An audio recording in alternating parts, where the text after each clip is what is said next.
শীতকালে সকালে রবীন্দ্র সরোবরে ঘুরতে এসেছি, ভাবলাম তোমাদের কিছু প্রশ্নের উত্তর দিয়ে দিই। আর শুট করতে বেরিয়ে যে আমি এই ধরনের একটা ঝামেলায় পড়ে যাব আমি ভাবতেই পারিনি। আর এই ঝামেলায় পড়লাম বলেই এই দারুণ গেজেটটা তোমাদের সাথে আজকে শেয়ার করতে পারবো। তবে সবকিছুর আগে প্রথম প্রশ্ন করেছেন সুদীপ।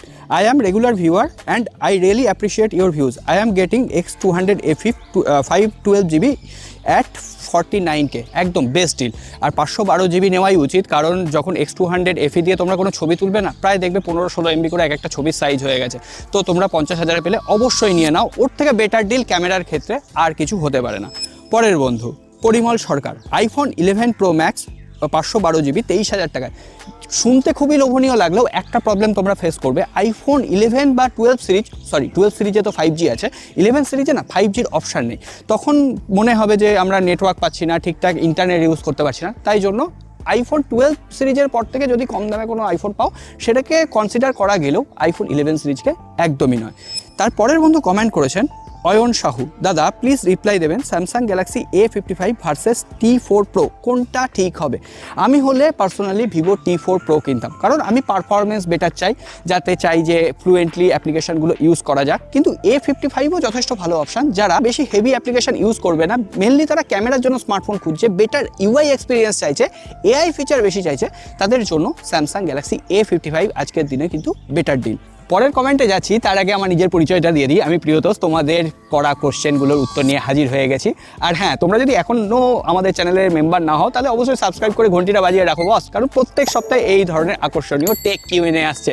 রবীন্দ্র সরোবরে শ্যুট করতে এসেছিলাম কিউএনএ এপিসোড, হঠাৎ করেই দেখি এখন বাইক নিতে গিয়ে বাইক পুরো পাংচার হয়ে গেছে। আজকে এই গেজেটটা না থাকলে আমার কপালে চরম দুঃখ ছিল। চলো এই গেজেটটার কি কাজ সেটাই দেখাই। এটা হচ্ছে আগাডোর এজি গ্যালাক্সি টায়ার ইনফ্লেটার। এটা তোমার এই মোমেন্টে কতটা হেল্প করবে তুমি বুঝতেও পারছো না। আর এই গেজেটটা একসাথে 5টা কাজ করতে পারে। যেমন এটা টায়ার ইনফ্লেটার হিসেবে কাজ করবে, যেটা 17 litre per minute air flow করতে পারে। 150 PSI প্রেসার পর্যন্ত এটা লিমিট রয়েছে। পাশাপাশি এখানে 22 থেকে 36 PSI পাওয়ার মেনটেনও করতে পারবে। অর্থাৎ এটা দিয়ে যে কোনো জিনিস, সেটা ফুটবল হতে পারে, 2 চাকা হতে পারে, 4 চাকা হতে পারে, এমনকি চাইলে তুমি তোমার সাইকেলেরও এটা দিয়ে হাওয়া দিতে পারো। আর এটা শুধুমাত্র একটা টায়ার ইনফ্লেটার না, এটা একটা পাওয়ার ব্যাংক, যেটা দিয়ে আমি স্মার্টফোন চার্জ করতে পারি। 4000 mAh এর ব্যাটারি রয়েছে, 2000 mAh এর দুটো। পাশাপাশি এটা 3 থেকে 4 ঘন্টায় একদম 0 to 100% ফুল চার্জ হয়ে যাচ্ছে। আর উপরের দিকে এমার্জেন্সি লাইট রয়েছে, টর্চ হিসেবে ব্যবহার করা যাচ্ছে। আর অন্ধকারে বাইক নিয়ে বা কোথাও যদি আটকে যাও না, এটা ইমার্জেন্সি সিস্টেম, মানে বুঝতে পারবে লোকে যে তুমি বিপদে পড়েছো।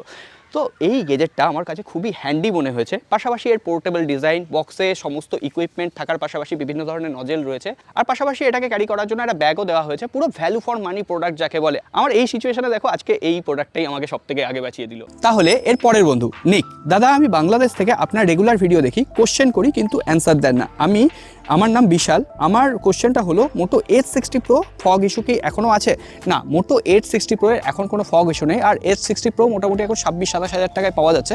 সো ওভারঅল তোমরা নিতে পারো, কোনো রকম অসুবিধা নাই। আমি কিন্তু এটা রুপিতে বলেছি। হ্যাঁ, কিছু আগের মোটো H60 Pro ভার্সানে প্রবলেম হয়েছিল, সেগুলো কোম্পানি আবার রিপ্লেস করে দিচ্ছে আস্তে আস্তে। পরের বন্ধু মাহিম, দাদা 16ই ডিসেম্বর আনঅফিসিয়াল ফোনগুলো বন্ধ হয়ে যাবে, 16ই ডিসেম্বরের পর ফোনের প্রাইস বেড়ে যাবে, এই বিষয়ে আপনার মতামত কি?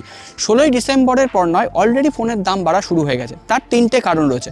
প্রথমত, এআই ইনফ্রাস্ট্রাকচার তৈরি হচ্ছে, তার জন্য প্রচুর পরিমাণে চিপ আর প্রসেসর ব্যবহার হচ্ছে, তার জন্য চিপ আর প্রসেসরের দাম বাড়ছে। আর এই দুটোর দাম বাড়লে অবভিয়াসলি স্মার্টফোনের দাম বাড়বে। আর তার উপরে যে ইম্পোর্ট ডিউটি, সেটাও নাকি বাড়তে চলেছে, ফলে স্মার্টফোনের দাম আরও বাড়ছে। সুতরাং আজকের দিনে যে 20,000 টাকা স্মার্টফোন, সেটা কয়েকদিন পরে দেখবে 25,000 বা 26,000 টাকায় বিক্রি হচ্ছে। তো অবভিয়াসলি ফোন কেনার থাকলে এখনই কিনে নাও, দেরি করো না, কারণ আগামী মাস থেকে ফোনের দাম দেখলে না মাথা ঘুরে পড়ে যাবে বস। পরের বন্ধু Hasibul, Samsung A15 4G-তে One UI 8 এর আপডেটের পর ক্র্যাশ হচ্ছে বা স্লো হয়ে যাওয়ার প্রধান কারণ কি? A15 4G একটা বাজেট কেন্দ্রিক স্মার্টফোন, যেটা অতটা পাওয়ারফুল প্রসেসর নেই। আর 1.8 কিন্তু যথেষ্ট একটা হেভি কাস্টমাইজেশন, সুতরাং স্মার্টফোন ল্যাগ করবে। তুমি চাইলে স্মার্টফোনটা একবার ফরম্যাট করে দেখে নিতে পারো, তবে খুব একটা যে প্রবলেম সলভ হবে এমনটা নয়, আপডেট না করলেই বেটার ছিল। পরের বন্ধু কমেন্ট করেছেন মাহমুদ, দাদা আপনি কি ফোন ইউজ করেন? এই মুহূর্তে S24 Ultra আমার হাতে, আর এখন IQ15 টেস্ট করছি, মানে টেস্ট হয়ে গেছে তাও ইউজ করছি। X300 এখনও হাতে পাইনি, তখন S300-এ শিফট করবো, সো দেখা যাক। পরের বন্ধু নাজমুল, দাদা এখন কি CMF Phone 2 Pro কেনা ঠিক হবে? একদম, CMF Phone 2 Pro, আগে যে ক্যামেরা নিয়ে কমপ্লেনগুলো করেছিলাম, রিসেন্ট আপডেটের পর সেটার ক্যামেরা যথেষ্ট ভালো হয়েছে, এক্সপোজার ঠিকঠাক কন্ট্রোল করতে পারছে। CMF Phone 2 যেটাই পারফেক্ট ব্যালেন্স ডিসপ্লে পাবে, পারফেক্ট পারফরমেন্স পাবে, ক্যামেরাও যথেষ্ট ভালো, ওই প্রাইস পয়েন্টে একমাত্র টেলিফটো সেন্সর অফার করছে। CMF Phone 2 Pro চোখ বন্ধ করে নেওয়া যায়। পরের বন্ধু সুস্মিত, দাদা বলছি T4X ভার্সেস ভিভো অরিজিন ওয়েস সফটওয়্যারটা লঞ্চ করেছে, আপডেট দিলে কি ডিসপ্লেতে কোনো রকম প্রবলেম আসবে? আমি বলবো বেটা আপডেট যদি হয় তাহলে আপডেট দেওয়ার দরকার নেই, কিন্তু হ্যাঁ স্টেবল আপডেট যদি হয় তাহলে তোমরা দিয়ে দাও, কোনো রকম অসুবিধা নেই। বেটা আপডেটে অনেক সময় প্রবলেম হয়, প্রাইমারি ডিভাইসে বেটা আপডেট রেকমেন্ড করা যায় না। ইসরাফুল, ভিভো V60 আর স্যামসাং A56 এই দুটোর রিভিউ চাই, এই দুটোর মধ্যে কোন ফোনটা নেওয়া ভালো হবে? আমি দুটো ফোনেরই রিভিউ করেছি, এমনকি কম্প্যারিজন ভিডিও ইউটিউবে আপলোড করেছি, তোমরা মিস করে গেছো কি বলবো। আমি হলে ভিভো V60 নিতাম, আর তোমরা যারা বেটা সফটওয়্যার এক্সপিরিয়েন্স চাইছো তাদের জন্য A56 ঠিক আছে। ভিভো V60 একদম সোশ্যাল মিডিয়া রেডি ইমেজ দিচ্ছে, দেখতে ভালো লাগছে ছবিগুলো, আর আমাকে দেখতে খারাপ, বুঝতেই পারছো, তাই জন্য আমি ভিভো V60 নিতাম। পরের বন্ধু AI নিউজ টুডে, আমি বাংলাদেশ থেকে বলছি। প্রতিনিয়ত আপনার ভিডিও আপলোড দেওয়ার পরই দেখি ফোন বাদে মাঝে মাঝে অন্য কোনো নতুন টেকনোলজি বা গেজেট নিয়ে ভিডিও করলে ভালো হয়। অবশ্যই আমি চেষ্টা করছি অন্য গেজেট বা অন্য AI ক্যাটাগরি নিয়ে ভিডিও তৈরি করার জন্য। তোমাদের যদি কোনো রকম ফিডব্যাক থাকে বা বলতে পারো যে আমি কী নিয়ে ভিডিও করব, অবশ্যই কমেন্ট বক্স তোমাদের জন্য খোলা আছে বস, তোমাদের ফিডব্যাকটাই সব থেকে আগে দরকার। পরের বন্ধু ইয়াকুব রিপন, বাংলাদেশ থেকে, তোমার জন্য অনেক ভালোবাসা আর শুভকামনা। আমার প্রশ্ন, অ্যামোলেড ছাড়া কোন ডিসপ্লে আছে যেটা বাইরের রোদ্রে স্পষ্ট দেখা যায়? অ্যামোলেড ডিসপ্লেই যে সবসময় ভালো হবে এমনটা নয়, হাই কোয়ালিটির যদি IPS LCD প্যানেলের ডিসপ্লে হয় সেটাও বাইরের রোদ্রে কোনো রকম প্রবলেম হয় না, ভিজিবিলিটি যথেষ্ট ভালো থাকে। তবে হ্যাঁ, 10,000 টাকার নিচের স্মার্টফোনে অতটা এক্সপেক্ট না করাই ভালো। 15,000 টাকায় যদি একটা ভালো IPS LCD প্যানেলের ডিসপ্লে স্মার্টফোন নেওয়া যায় তাহলে দেখবে রোদের মধ্যে কোনো রকম অসুবিধা হয় না। হ্যাঁ, অ্যামোলেড ডিসপ্লে হলে অলওয়েজ অন ডিসপ্লে সাপোর্ট পাওয়া যায়, ব্যাটারি একটু বেশিক্ষণ চলে, এইগুলো একটু সুবিধা আছে।